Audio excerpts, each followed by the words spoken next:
তখনও স্বাধীনতার স্বাদ পায়নি দেশ, কাটেনি বিশ্বযুদ্ধের রেশ। এমন পটভূমিকায় উপন্যাস লিখেছিলেন সুনীল গঙ্গোপাধ্যায়, যে উপন্যাসের নাম একা এবং কয়েকজন। এই উপন্যাসের শিরোনামের সঙ্গে মিলেমিশে যাচ্ছে একার উদ্যোগ, যিনি এবং কয়েকজনের সঙ্গে তৈরি করেছিলেন এক স্বপ্ন ঘর, মনের ভিতর জমে থাকা আবেগ দিয়ে সযত্নে।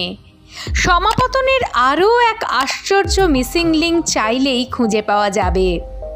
পরাধীন দেশের যন্ত্রণার নানা কোণ উঠে এসেছে সুনীল গঙ্গোপাধ্যায়ের উপন্যাসে। বাম আঙ্গিকে ভাবলে 2011 সালের পর থেকে এও তো এক পরাধীনতা।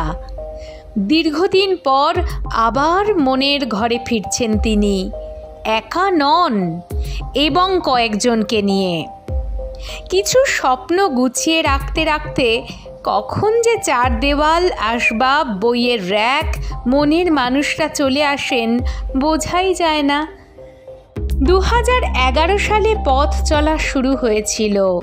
কখনো তা হেঁটেছে, দৌড়েছে, চমকে দিয়েছে, সাফল্য পেয়েছে, ছুঁয়ে গিয়েছে অসংখ্য মানুষকে।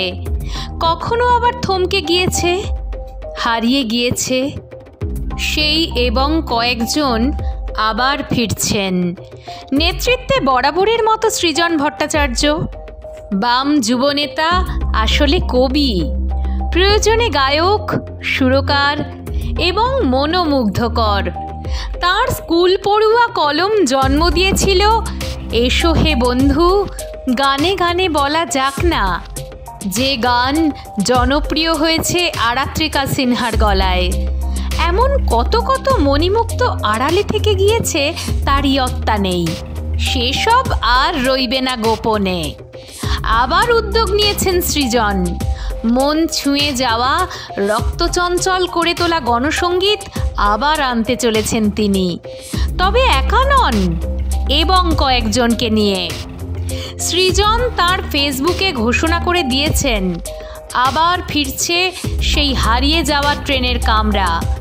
তিনি লিখেছেন, আমি কলেজ জীবনে এবং কয়েকজন নামে একটি বাংলা ব্যান্ডের সঙ্গে যুক্ত ছিলাম বছর 5 4বার ভাঙা গড়া, খান 50 ছোট বড় শো এবং অপটু হাতে একটি 9খানা গানের অ্যালবাম।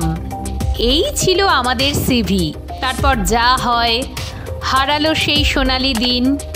যে যার মতো টুকরো হয়ে ছড়িয়ে গেলাম চারপাশে, জড়িয়ে গেলাম নাক পাশে। এখন আবার অনেক দিন পর টুকরোগুলোকে জড়ো করার দুঃসাধ্য চেষ্টা, এবং কয়েকজন ফিরছে, নতুন পুরনো বন্ধুরা মিলেমিশে, নতুন পুরনো গানেরা মিলেমিশে। ব্যান্ড হিসেবে পারফর্ম করা আর হয়তো হবে না, তবে ইত্যাবকাশে তৈরি হওয়া গানগুলো তো আপনাদের কাছে নিয়ে যাওয়াই যায়।